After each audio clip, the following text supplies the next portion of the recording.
सभी दर्शकों को मेरा नमस्कार।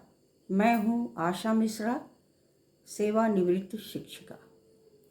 बिखरे मोती भाग 3 का तीसरा पाठ है परवरिश।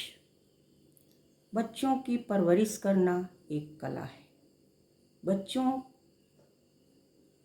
की हर आवश्यकता तुरंत पूरी करनी होती है। बच्चे का नाम ही है आज।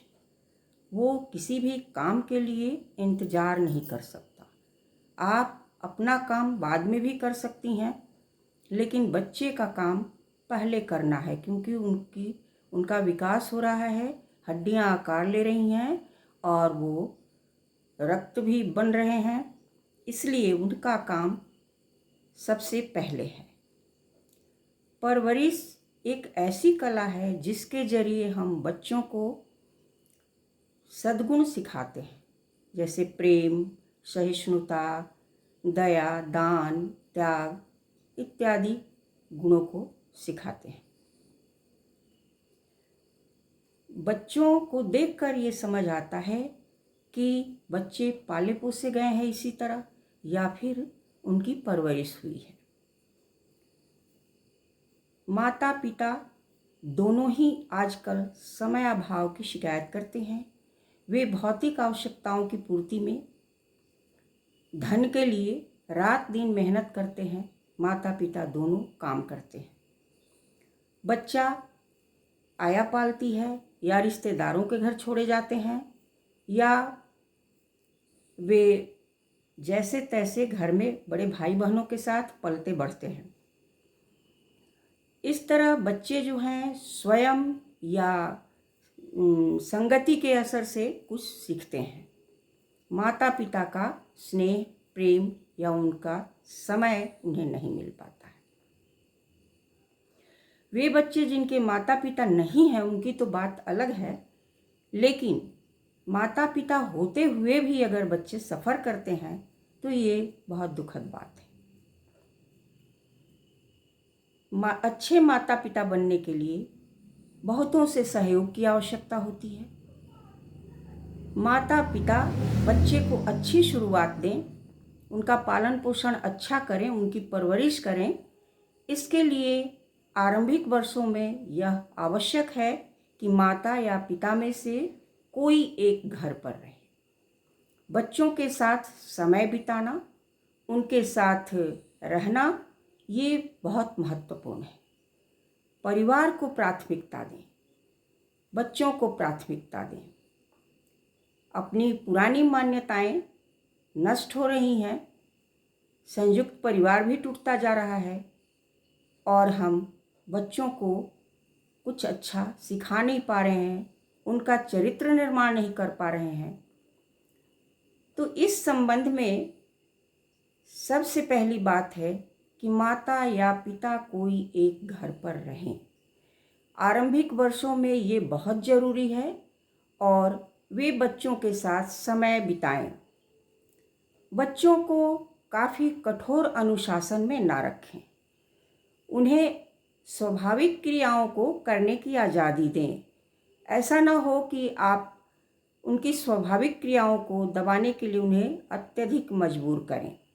इसका भी बुरा प्रभाव पड़ता है।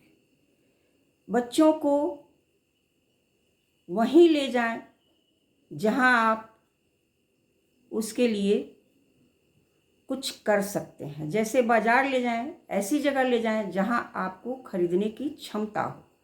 ऐसी जगह न ले जाएं जहां आप कुछ खरीद न सकें और बच्चा जिद करे। जो भी वादा बच्चों से करें उसे पूरा अवश्य करें। बच्चों से झूठा वादा न करें। जो सज़ा भी अगर बच्चों को देनी हो तो ऐसी सज़ा घोषित करें जो बच्चे को आप दे सकें। ऐसा नहीं कि हाथ पैर तोड़ दूंगी, घर से निकाल दूंगी, क्योंकि ये तो आप कर नहीं सकते। इसलिए ऐसी सज़ा की घोषणा ना करें। बच्चों को विचार अभिव्यक्ति की स्वतंत्रता दें। वो आपसे खुलकर बात कर सके, उसे सुने, उस पर नाराज ना हो, उसको एप्रिसिएट करें। इस तरह आपका उसका संबंध मजबूत होगा और बच्चा आपसे अपनी नाराज़गी भी कह सकेगा और आप उसको गाइड कर सकेंगी। बच्चों की विचार अभिव्यक्ति की स्वतंत्रता बहुत ज़रूरी है। बच्चे जब अपना विचार अभिव्यक्त करते हैं तो उन्हें प्रोत्साहित करें, हतोत्साहित ना करें। इस तरह वे अपने विचार अभिव्यक्ति औरों के सामने भी कर सकते हैं, वाद विवाद हो या दोस्तों का समूह हो, और जगह भी वे अपने विचारों की अभिव्यक्ति कर सकते हैं।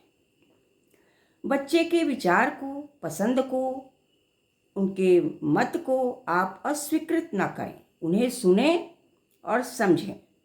बच्चा अगर कोई आपके निर्णय पर कोई सवाल उठाता है तो आप उसे अस्वीकार न करें, सुने और किसी तर्क से उसे समझाएं, फिर किसी सही नतीजे पर आप आएं।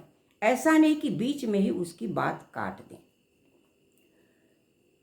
बच्चों के लिए बहुत ज़रूरी है कि उनके साथ आप समय बिताएं, उनके साथ कार्टून शो देखें, उनके साथ खेलें, उनके साथ आप अगर बहुत छोटे बच्चे हैं तो उन्हें सोते समय अपने से सटाकर चिपका कर सुलाएं। इन सब बातों का बहुत ही गहरा प्रभाव पड़ता है। परवरिश के दौरान इन सब बातों का ध्यान रखना चाहिए। बच्चों के बेढंगे चीज़ को भी आप इंजॉय करें, उसकी खुशियाँ मनाएं।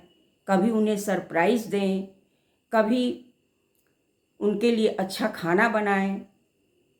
कभी भी बच्चे के लिए नौकर से खाना न भिजवाएं, उसे आप स्वयं दें। बच्चों को आप समझें, पहचानें, उन्हें गले लगाएं, उन्हें दुलार से, प्रेम से रखें।